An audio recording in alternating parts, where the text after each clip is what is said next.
iPad Pro 11, 2021, Review.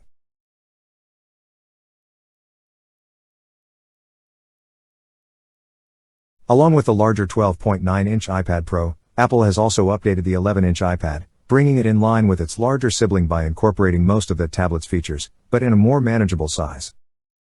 However, the smaller iPad is missing the Liquid Retina XDR Mini LED display which, in our opinion, is the standout feature of this year's top-end model. That's not to say the screen on the new 11-inch iPad Pro is bad, far from it. It's the same stellar IPS panel found on the previous generation of iPads, with ProMotion 120Hz display, and combined with Apple's M1 chipset that's new to the iPad, it makes apps fly.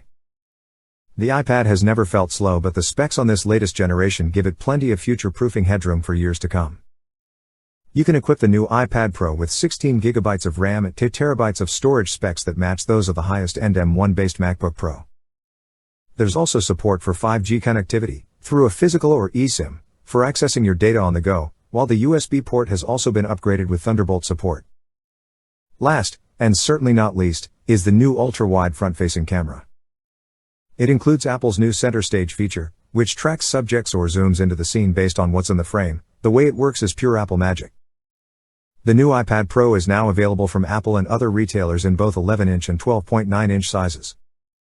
However, stocks are still limited at the time of writing, and you might have to wait a couple of weeks to get one in your hands. Apple says it's working to address these supply shortages.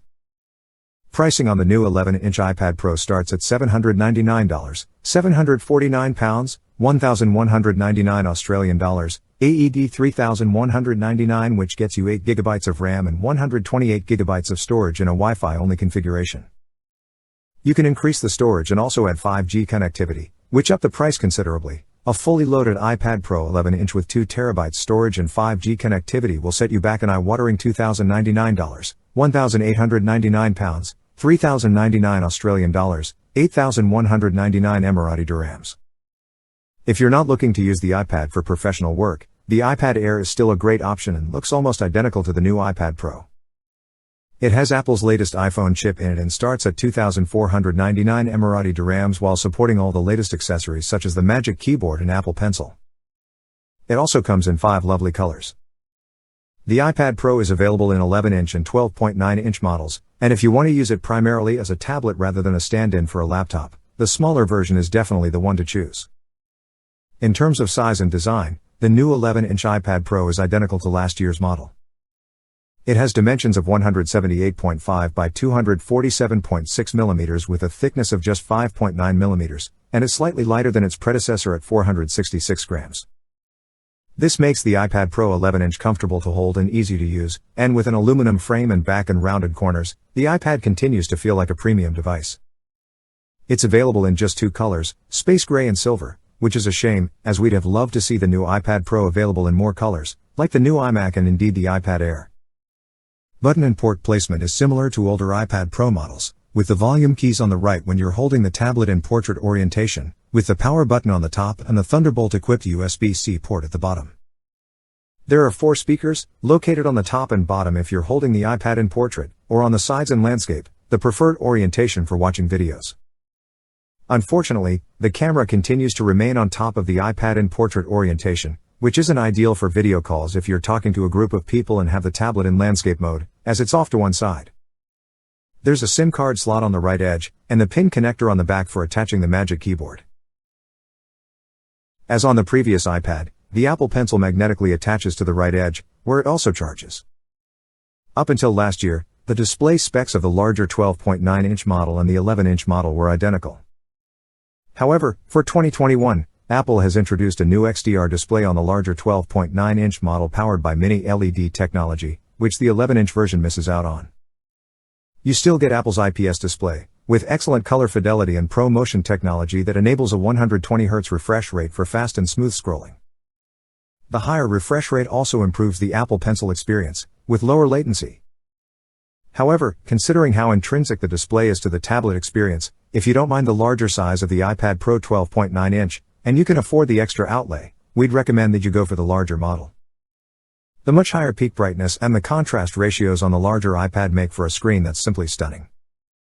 The iPad Pro takes a leap from an iPhone processor to the Mac processor this year, which will give it plenty of future-proofing headroom and allow it to comfortably run the next generation of apps. The M1 processor brings this generation of the iPad Pro up to the same level of performance as the latest M1 Max, and with up to 16 GB of RAM and 2 TB of storage, it's effectively a high-end computer in a tablet form factor. Looking at that table above, you can clearly see how ridiculously fast the new iPad Pro is. The M1 processor coupled with 16 GB RAM makes opening and switching between apps faster than on any other tablet and also on most PCs out there.